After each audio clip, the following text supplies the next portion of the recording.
తెలంగాణ రైతన్నలకు అందరికీ నమస్కారం. Welcome back to our YouTube channel. మన తెలంగాణ రాష్ట్ర వ్యాప్తంగా ఉన్నటువంటి రైతు సోదరులకు అందరికీ కూడా మన రాష్ట్ర ప్రభుత్వం నుంచి 6,000 రూపాయలు, కేంద్ర ప్రభుత్వం నుంచి 2,000 రూపాయలు, మొత్తం చూసుకున్నట్లయితే 7,000 రూపాయలనైతే రైతుల ఖాతాల్లోకి అయితే మరొకసారినైతే పంపిణీ అయిపోతున్నారు.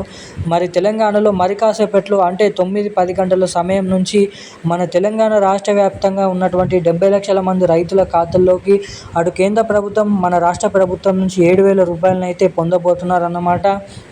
మరి ముఖ్యంగా పంట పెట్టుబడుల సాయం కింద ఒక అర్ధ ఎకరం నుంచి 10 గుంటల నుంచి మొదలుకొని 5.5 ఎకరాలు, అదేవిధంగా 10.5 ఎకరాలు లోపున్నటువంటి పంట పండిస్తూ సాగు చేసినటువంటి రైతు సోదరులకు అందరికీ కూడా ఈ డబ్బులనైతే పంపిణీ అయిపోతున్నట్లు గ్రీన్ సిగ్నల్ అయితే ఇవ్వడం జరిగింది. మరి ముఖ్యంగా ఈ వీడియోలో లైవ్ ప్రూఫ్తో సహా ఏ జిల్లాలలో ఎటువంటి రైతుల ఖాతాల్లోకి డబ్బులను పంపిణీ చేస్తారు, ఈ రాష్ట్ర కేంద్ర ప్రభుత్వాల నుంచి డబ్బులు పొందాలంటే ఎటువంటి అర్హతలు కలిగి ఉండాలి, ఈ డబ్బులు అసలు ఎలా జమ అవుతాయి, ఎప్పటి నుంచి జమ అవుతాయి, ఈ డబ్బులు జమ కావాలంటే ఎటువంటి అప్డేట్స్ అనేది చేసుకొని ఉండాలి, మీ ఖాతాల్లోకి ఈ డబ్బులు అనేది ఎలా జమ అవుతాయి అన్న ప్రతి ఒక్క వివరాలు అనేది వివరించడంతో పాటుగా ఈ డబ్బులు మీ ఖాతాల్లోకి వచ్చేలాగానైతే తెలపడం అయితే జరుగుతుందన్నమాట ఈ వీడియోలో. సో అందుకోసం గాను వీడియోని లాస్ట్ వరకు చూడండి. అంతేకాకుండా మరి తెలంగాణలో ఎవరైతే పెండింగ్ రైతు భరోసా డబ్బుల కోసం ఎదురు చూస్తున్నారు, పెండింగ్ 6,000 రూపాయల రైతు భరోసా డబ్బుల కోసం ఎదురు చూసేటువంటి పెండింగ్ రైతు భరోసా డబ్బులు, ఇటు పీఎం కిసాన్ డబ్బుల కోసం ఎదురు చూసేటువంటి పీఎం కిసాన్ డబ్బులు అయితే జమ చేయబోతున్నారు అన్నమాట. ఇక పూర్తి వివరాలు ఈ వీడియోలో తెలియజేస్తాను. ఎవరెవరికి ఎప్పుడు జమ అవుతాయి, అందరికంటే ముందుగా మీకు జమ కావాలంటే ఏం చేయాలి అన్న వివరాలను. సో అందుకోసం ప్రతి ఒక్కరు కూడా మీరు ఈ వీడియోని ఎక్కడ స్కిప్ చేయకుండా లాస్ట్ వరకు చూడాలన్నమాట. సో వీడియోని చూసేటువంటి ప్రతి ఒక్కరు కూడా మన వీడియోని లైక్ చేయండి, మన ఛానల్ని సబ్స్క్రైబ్ చేసుకోండి, వీలైనంత మందికి వీడియోని షేర్ చేయండి. చాలామంది వీడియోని చూస్తున్నారు కానీ లైక్ చేయడం లేదు, ఛానల్ని సబ్స్క్రైబ్ చేసుకోవడం లేదు అన్నమాట. సో వీడియోని చూసేటువంటి ప్రతి ఒక్కరు కూడా మన వీడియోని లైక్ చేసి, మన ఛానల్ని సబ్స్క్రైబ్ చేసి, వీలైనంత మందికి షేర్ చేసి, పక్కనే ఉన్నటువంటి బెల్ ఐకాన్ నోటిఫికేషన్ సింబల్ని అయితే ఆన్లోనైతే పెట్టుకోవాల్సిందిగా మిమ్మల్ని అయితే కోరుతున్నాను, అడుగుతున్నాను.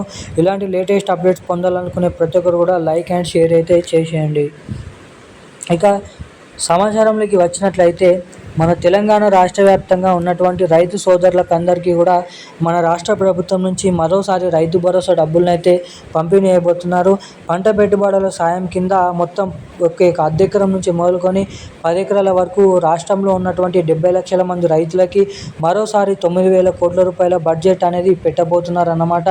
మరి రాష్ట్రంలో ఉన్నటువంటి రైతులకు అందరికీ కూడా ఈ రైతు భరోసా డబ్బులను పంపిణీ చేసినటువంటి నేపథ్యంలో ఎకరానికి 6,000 రూపాయల చొప్పున డబ్బులను పొందాలనుకుంటే ప్రతి ఒక్కరు కూడా మీరైతే అర్హతలు అనేది సాధించి ఉండాలి. అంటే పంట అనేది పండిస్తూ ఏదో ఒక పంట అనేది వేసి ఉన్నటువంటి రైతులకు మాత్రమే డబ్బులు అనేది పడతాయి అన్నమాట ఖాతాలలో.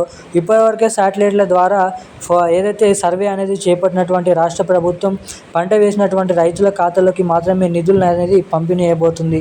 ఇలా మన రాష్ట్ర ప్రభుత్వం నిధులను కేటాయిస్తే ఇటు మన కేంద్ర ప్రభుత్వం నుంచి పీఎం కిసాన్ సమ్మాన్ నిధి 23వ విడత కింద కేంద్ర ప్రభుత్వం నుంచి 2,000 రూపాయలనైతే మన కేంద్ర ప్రభుత్వం డబ్బులనైతే పంపిణీ అయిపోతుంది. మొత్తం ఒకేసారి 8,000 రూపాయల నిధులు అనేది మన రైతుల ఖాతాల్లోకి అయితే జమ చేయబోతుంది అన్నమాట. మన రాష్ట్ర కేంద్ర ప్రభుత్వాలు కలుపుకొని డబ్బులను ఇక జమ చేసినటువంటి డబ్బులు మీ ఖాతాల్లోకి నేరుగా జమ కావాలంటే ప్రతి ఒక్క రైతు కూడా మీ బ్యాంక్ ఖాతాకి eKYC updates, NPCI link updates అనేది చేయించుకొని ఉండాలి.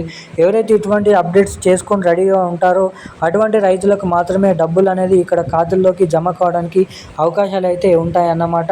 ఇక ఈరోజున్న లేటెస్ట్ అప్డేట్స్ అయితే ఇవి. మరిన్ని అప్డేట్స్ కోసం ఛానల్ని సబ్స్క్రైబ్ చేసుకొని ఉండండి. Thank you guys.